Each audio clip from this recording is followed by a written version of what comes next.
बाहर ना रखें। अब आपकी श्रद्धा है कि भाई 10 टका रखेंगे, 12 टका रखेंगे, 15 टका रखेंगे, जिसने बहुत सस्ते में खरीदा है, बहुत सस्ते में जिसने खरीदा उसको तो छूना भी नहीं चाहिए। अच्छा, तकलीफ ये है कि हम बहुत महंगे में खरीदते हैं कई बार। तो 600% स्टॉक भागे थे, जैसे माइंडट्री का जैसे स्टॉक। तो हाँ नहीं, जो मतलब जैसे IPO के आए हुए हैं, 15-20 साल से बैठे हुए हैं, दादाजी ने दिया था, बापू जी ने दिया था, वो लोगों को तो छूने का काम ही नहीं है। अच्छा, हाँ, लेकिन जो मतलब जो बाजार का जो बेनिफिट लेना चाहते हैं ट्रेंड से, clearly they can be little cautious about the current trend. Nasdaq का थोड़ा बॉटम होगा, अभी कितना 2% मतलब US में जो बोलते हैं हमको 2% इन्फ्लेशन चाहिए, तो रिसेशन में बात होती है। अब जब आएगा तब मालूम पड़ेगा, आज के बोलने से थोड़ी मालूम पड़ता है। सर्दी में गर्मी नहीं मालूम पड़ती, गर्मी में सर्दी नहीं मालूम पड़ती।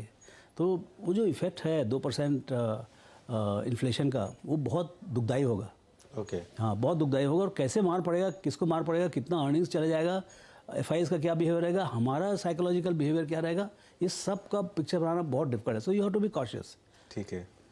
तो BFSI में बहुत बड़ा सेक्टर है BFSI।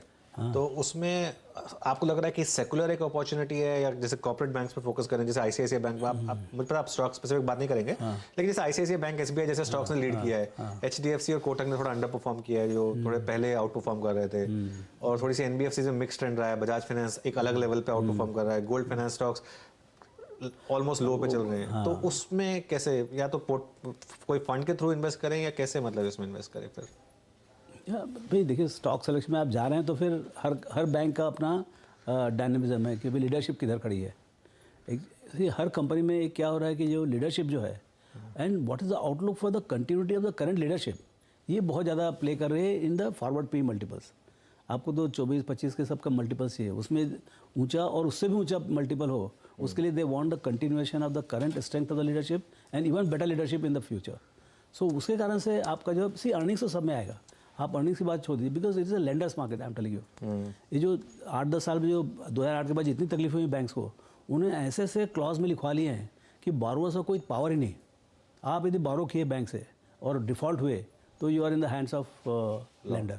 मतलब लेंडर के पावर जो है लिटरली अनलिमिटेड हो गया है, and credit demand is strong. So आपका जो क्रेडिट कॉस्ट है, जो क्रेडिट लॉस होगा, वो बहुत कम होगा, और डिमांड तो रहेगी इकोनॉमी में। Economy it has to grow at 7% with 5% inflation, 12% तो आप नॉर्मल GDP की बात कर रहे हैं, तो 14-15% नॉर्मल क्रेडिट ग्रोथ होगा। और जो अच्छे बैंक्स होंगे उनका 18-20% होगा। वाह। सो आप समझ लीजिए कि आपको आपको P मल्टीपल 1 है, आधा है, इस टाइप का बैंक्स में हर तरीके के मिलेंगे आपको मल्टीपल्स। सो मेरे को लगता है खराब से खराब बैंक भी बहुत अच्छा करेगा।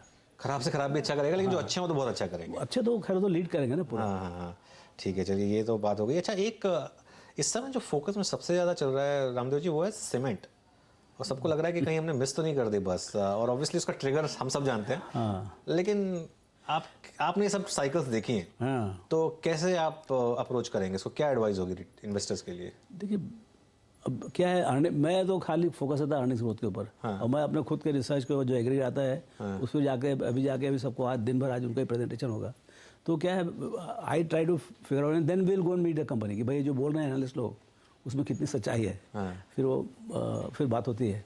तो अभी भी वो मतलब Q2 में तो खराब ही है, निगेटिव है सीमेंट इंडस्ट्री अभी भी। इसी सीमेंट इंडस्ट्री का सबसे बड़ा है कि भाई आप ट्रांसपोर्टेशन में हो, चाहे मेकिंग ऑफ सीमेंट हो, underlying thing is energy. Lot of energy is required. कोई अल्टीमेटली गिट्टी मिट्टी से बनाते हैं आप, उसमें बुद्धि ज़्यादा काम नहीं है, खाली एनर्जी है।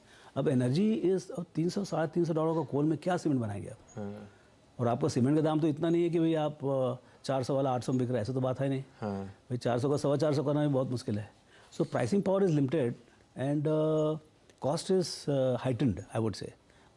If it turns out to be temporary, भाई कोई कारण से, मतलब जैसे वार खत्म हो जाए, ग्लोबल डिमांड कोलैप्स हो जाए, तो अभी क्या है कि वैसे दिख नहीं रहा है। Energy price are not looking, या फिर हमारा डिमांड बहुत स्ट्रांग हो जाए तो। लेकिन ऐसा भी हो सकता है global economy slowing down and India can rise. कहीं न कहीं तो हमको भी एक्सपोर्ट के थ्रू, या कहीं न कहीं हमको भी अंतर पड़ेगा। तो अभी आपको लग रहा है कि थोड़ा शायद बस निकल चुकी है, थोड़ा सा मतलब इसमें थोड़ा सा रिस्क है? नहीं, because of that corporate event, Adani के एंट्री से काफ़ी एक्साइटमेंट बढ़ गया है कि भाई क्या होगा आगे करके। सो वो एक अलग एक्साइटमेंट है, उसके बारे में कुछ कहने का बहुत मुश्किल है। लेकिन बाकी ऐसा आप फंडामेंटल्स देखें तो ऐसा बहुत कोई स्ट्रॉन्ग कॉर्पोरेट अर्निंग्स को दिख नहीं रहा है उसमें। ओके, ठीक है। चलिए आगे बढ़ने से पहले रामदेव जी एक चीज़ पूछनी थी। आप इस समय आपने जो कोई लास्ट बुक रीड करी हो जो आप एडवाइस करेंगे लोगों को पढ़ने के लिए, क्योंकि आप काफ़ी पढ़ते हैं आप, तो कोई लास्ट बुक जो आपको अच्छी लगी हो और उससे कोई आप लेसन्स निकाल सकें? देखिए 2018 की एक पुस्तक है mastering the market cycle okay, by Howard Marks. तो उसका वो पुस्तक ख़त्म किया। I mean this book is so good. I mean हालांकि ये मेरे टाइप का पुस्तक नहीं है, ये थोड़ा टाइमिंग के ऊपर है। How to change the odds. Investing is all about odds, so how to change the odds in your favour while investing. So उसमें एक बात बोली हुई है कि भाई आपका जो पे ऑफ है, इज इट बिहाइंड और is it ahead? okay, So obviously you have to time it in such a way that entire payoff you get at the bottom. Of course nobody gets at the bottom, but at least वो जैसे century है तो 80 में मत खरीदें आप, 20, 22, 25 में पकड़ लें। तो अभी ऐसी कोई साइकिल दिख रही है आपको जहाँ पर आप हर हमेशा अनुज ये ऑलवेज मार्केट में यदि 50 सेक्टर है या 50 ग्रुप्स ऑफ स्टॉक्स हैं, तो उसमें से आप समझ लीजिए बहुत तेजी तो भी 30 में तेजी रहेगा, 20 तो निगेटिव रहने वाले। तो आपको हमेशा जैसे अब देखिए अभी प्राइवेट बैंक्स में now maybe we are at 30, 40, 50, I don't know, maybe 30, 40। So वो अभी वो साइकिल चालू है 6-8 महीने से। लेकिन आईटी जो है is from 100 it is coming down to 70। So वो कहाँ पर जाएगा, whether it will go to 40, 50, जो भी भाव से एक पर्टिकुलर प्राइस आएगा वहाँ से फिर मीन आप कुछ भी कर लो, रिसेशन कर लो, कुछ कर लो, वो चलेगा ही चलेगा। तो नाउ क्लियरली जो जैसे देखिए दो बड़े सेक्टर हैं यहाँ पर, एक बैंक है, दूसरा है IT. Second biggest is IT. बिल्कुल।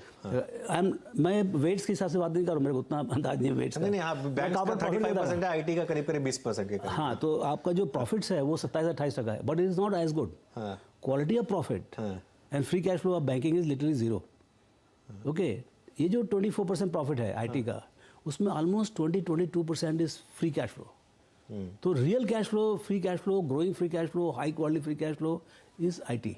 लेकिन IT is on the downturn because of whatever. They had a good time. So how do you position? How do you get the sectors on your side? And then within that, you have to find the company which is the one of the best.